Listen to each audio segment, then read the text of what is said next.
여기 계시는 퀵기사 여러분들 반갑습니다. 라썰남입니다. 오늘은 제가 인성콜을 하면서 가장 힘들었던 단점 5가지에 대해서 이야기를 해볼까 합니다. 첫 번째는 바로 여러분들이 많이 예상을 하실 것이라 생각됩니다. 바로 많은 수수료입니다. 한 개의 오더당 23%의 수수료를 떼갑니다. 예를 들어 내가 하루에 10만원을 벌었다면 23,000원이 소개비로 나가고 나에게 돌아오는 돈은 77,000원입니다. 이뿐만이 아닙니다. 보통은 인성콜 기사들은 채널 2개를 갖고 있습니다.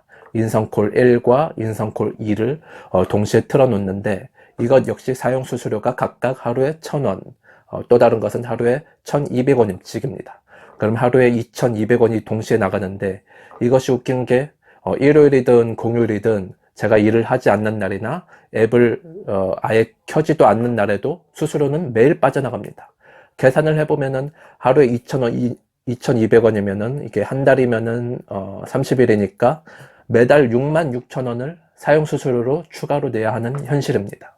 오죽했으면 저는 댓글에서 수수료를 떼가는 수준을 보고 사채 수준이라고 누군가가 표현을 했으며 중간 콜업자들이 적폐라는 표현을 이렇게 누군가가 댓글로 달았을까요?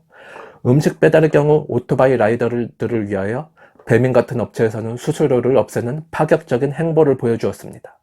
물론 음식 배달의 경우 음식점에서 따로 받는 수수료가 있기 때문에 아무래도 퀵서비스와는 차이점이 있을 것입니다.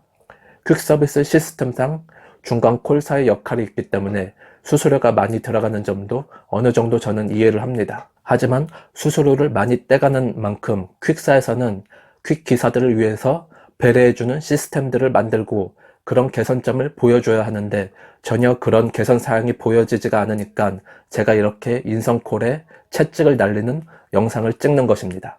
두 번째로 오더가 들어오면 내용에 무슨 물건인지 안 써있는 경우가 많습니다. 예를 들어 다마스짐이라고 해서 갔더니 물건이 라보 안에 한가득 실리는 경우도 많아요. 이렇듯 퀵사에서는 물건의 양이 얼만큼인지 말해주지 않는 경우가 많습니다. 퀵사분들은 물건의 크기가 소, 중, 대로 구분을 해서 물건이 얼마나 무거운지 이런 것을 기본적으로 기록해줘야 하는 것 아닙니까? 최소한 박스가 몇 개고 소봉인지 대봉인지를 알려줘야지 기사들이 배송하기가 편한데 콜센터 업체들은 이런 부분을 전혀 배려를 해주고 있지 않습니다. 박스 5개라고 해서 갔더니 박스가 5개가 넘는 경우도 정말 비일비재하게 많습니다. 이렇게 오더에 무슨 물건인지 안 써있고 여기에 도착지 안에 주소가 안 써있는 경우 거의 대부분 저는 똥찜이라고 생각합니다. 그래서 저는 이렇게 적유란에 어떤 물건이 안 적혀 있으면은 웬만하면 이 오더도 잡지를 않습니다. 한 번은 제가 짐을 픽업하러 픽업지에 갔는데 짐의 양이 생각보다 너무 많은 거예요. 그래서 퀵사한테 이거 그냥 저 안 할 테니까 취소해 주세요 이렇게 얘기하니까 퀵사에서는 그제서야 저한테 기사님 10,000원 더 드릴 테니까 해주세요 막 이런 식으로 얘기를 하더라고요. 이렇게 인성콜 하시는 분들 중에는 소심하신 분들은 이렇게 그 짐을 그냥 추가 요금도 못 받고 다 옮기시겠죠. 이렇게 고생만 하고 이렇게 돈도 못 챙겨 먹는 기사분들도 많을 거라고 생각이 듭니다. 세 번째 부분이 제가 이 부분을 가장 스트레스 받는다고 생각하는 부분인데 제가 적은 단가로 인해서 합짐을 해야 되는 경우가 있습니다. 이렇게 합짐을 하다 보면은 고객들이나 퀵사한테 배송 좀 빨리 해달라고 독촉 전화가 옵니다. 그래서 제가 이런 것들을 예방하기 위해서 합짐을 하기 전에 픽업 시에 고객이나 퀵사한테 언제까지 갖다 줘야 되냐고 물어보면은 그냥 대부분 하는 소리가 최대한 빨리 갖다 주라고 합니다. 심지어 별로 늦게 갖다 준 것도 아닌데 중간에 어디 들렸다 왔냐는 소리도 수없이 들었습니다. 그러다 보니까 이렇게 눈치껏 배송을 해야 하는 현실이고 이런 문제가 잘 해결만 되면은 하루에 20만원 버는 것도 일도 아닌데 참으로 좀 안타까운 일입니다.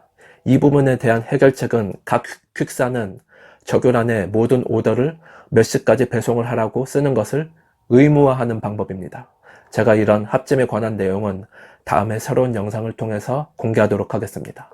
네 번째는 일정하지 않은 단가입니다. 예를 들어서 누가 봐도 3만원짜리 오더인데 10,000원에 올라오는 경우도 있습니다. 실제로 한 콜센터 사장이 이 부분에 대해서 저에게 말을 한 적이 있습니다. 퀵사 사장은 10,000원으로 올렸으면 그 기사들이 그 오더를 잡지 말아야 되는데 기사들이 10,000원짜리도 잘 싣고 간대요. 자기네들은 어차피 바쁜 물건 아니라서 10,000원에 그 오더를 올린 것인데, 뭐 잡는 기사가 예를 들어서 10,000원에 잡는 기사가 없었으면 뭐 30분 뒤에 20,000원을 올리고, 그래도 누가 안 잡으면 그제서야 제 가격인 30,000원 올린다고 합니다.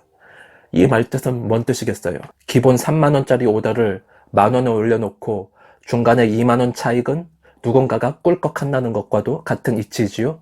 그렇다고 이 10,000원짜리 오더를 잡은 기사를 우리가 욕할 수만도 없는 것입니다. 왜냐하면 목적지가 비슷한 합점이 있으면 단가가 싸더라도 같이 잡고 갑니다. 기사들 생각에도 이렇게라도 해야지 같은 노력이라도 10,000원이라도 더 버는 것이기 때문에 어쩔 수 없는 것이에요. 단가를 일정하게 올리지 않고 이런 기사들의 심리를 이용하여 단가를 싸게 올리는 퀵사를 우리는 욕해야 되지 않을까요? 마지막 5번째는 물건을 픽업하거나 물건을 전해주는 도착지에서 어려움이 많다는 것입니다. 예를 들어서 물건을 픽업하거나 도착지에서 우리 퀵기사들이 한 30분 정도를 헤매는 일이 비일비재하다는 뜻입니다. 저처럼 경력이 있는 퀵기사분들은 이런 오더를 어느 정도 파악할 수가 있어서 그 오더를 아예 잡지를 않는데, 초보기사분들은 그 오더를 잡고 고생만 하는 경우가 많이 있습니다. 한국퀵운송노동조합은 이렇게 퀵기사들이 어려움이 있는 기피 장소를 선정을 하여서 이 일을 시작하시는 초보 퀵기사분들이 이런 오더를 잡지 않도록 미리 공개를 할 생각입니다. 이 영상은 바로 다음 영상에서 계속되니 많은 기대를 부탁드립니다. 감사합니다.